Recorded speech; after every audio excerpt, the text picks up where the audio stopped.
I believe in leadership rooted in listening, integrity, common sense, and respect for our history. I talk about history because politics is like everything else in life.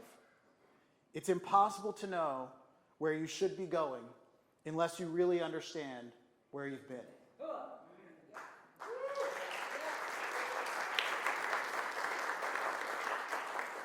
This administration ignores the lessons of history and wants to go back to a time when fewer people had rights, fewer voices were heard, and fewer hands could help shape the future. Their rhetoric blames the poor and the undocumented for problems that only the rich and the powerful can solve. Their deep distrust of government institutions can only mean one thing, that they are not trustworthy enough to be in government.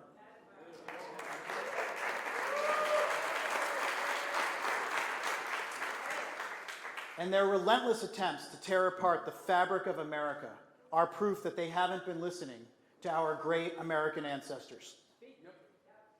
We live in a time where we are encouraged to treat undocumented immigrants like animals and criminals.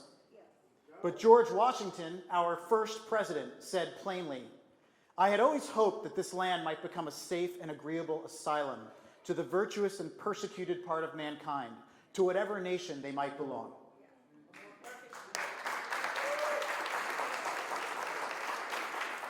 We live in a time where legal justifications are found for every injustice. But President Abraham Lincoln, who held the Union together and ended slavery, told us, "You must remember that some things legally right are not morally right.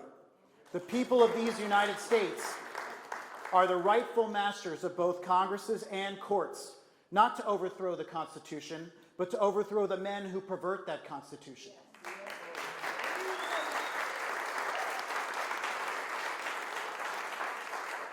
We live in a time when generals, media outlets, whistleblowers, critics, even former presidents are threatened, fired, and sued. But Frederick Douglass, a great leader who was born a slave, said, "Liberty is utterly meaningless when the right to utter one's thoughts and opinions has ceased to exist. That of all rights is the dread of tyrants. It is the right which they first of all strike down." We live in a time where our leaders focus on winning at all costs while abandoning our allies. But Theodore Roosevelt, who took on monopolies and fought for working families, warned us, the things that will destroy America are prosperity at any price, peace at any price, safety first instead of duty first, love of soft living, and the get-rich-quick theory of life.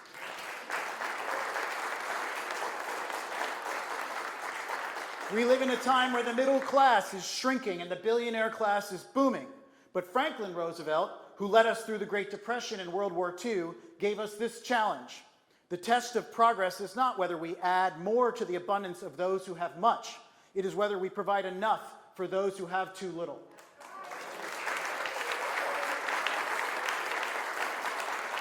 We live in a time of unprecedented prosperity, medical and technological breakthroughs, and yet we're focused on cutting SNAP benefits and undercutting our public schools.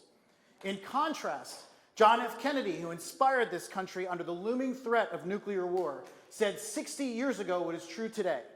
Never before has man had so much capacity to control his own environment, to end thirst and hunger, to conquer poverty and disease, to banish illiteracy and massive human misery. We have the power to make this the best generation of mankind in the history of the world, or we make it the last. We live in a time when we are cutting the benefits for the most needy and further marginalizing the marginalized. But Lyndon Johnson, the first Texan president, focused on sweeping reforms that lifted up the lower and middle classes. He said that our great society rests on abundance and liberty for all. It demands an end to poverty and racial injustice, and that is just the beginning. We live in a time where our leaders want to look inward and they want to look backward. But even President Reagan, revered by the Republican Party, said, "We lead the world because unique among nations. We draw our people, our strength, from every country and every corner of the world. And in doing so, we continually renew and enrich our nation. While other countries cling to the stale past, here in America, we breathe life into dreams.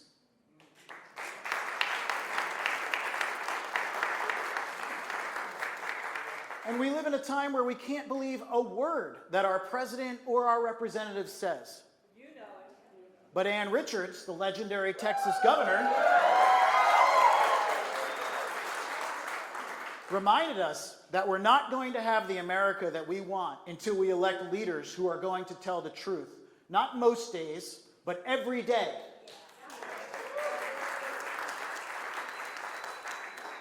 And at a time when this mafioso administration is clearly willing to wrangle every angle and even cheat to hold on to power, we remember the words of John Lewis, who shed blood for the right to vote and became the conscience of Congress.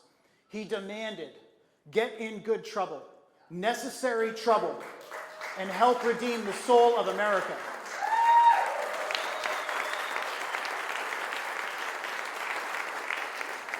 You and I both know that it's that time now. So do our brave state reps who've broken quorum, despite threats of fines and arrest, in protest to this redistricting scam.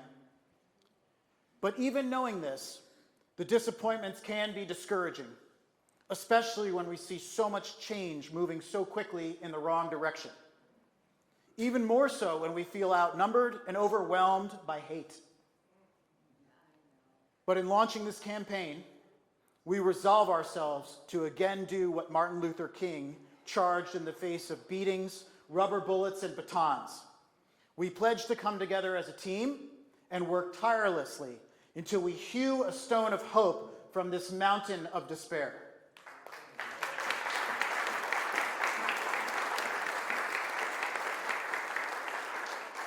And when we doubt our ability to put a dent in that mountain, we must remember the lesson that Edith Childs taught Barack Obama, that one voice in Collin County can change a room, and if it can change this room, it can change Texas, and if it can change Texas, it can change our nation and the world.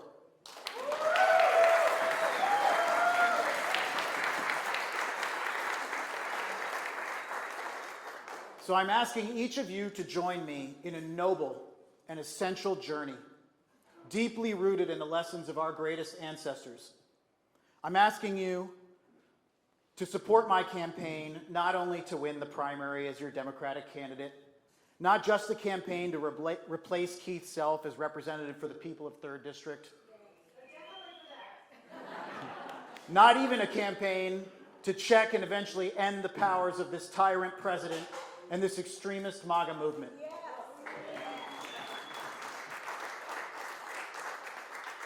I'm asking you all to join me in a campaign to remind the world what it truly means to be an American.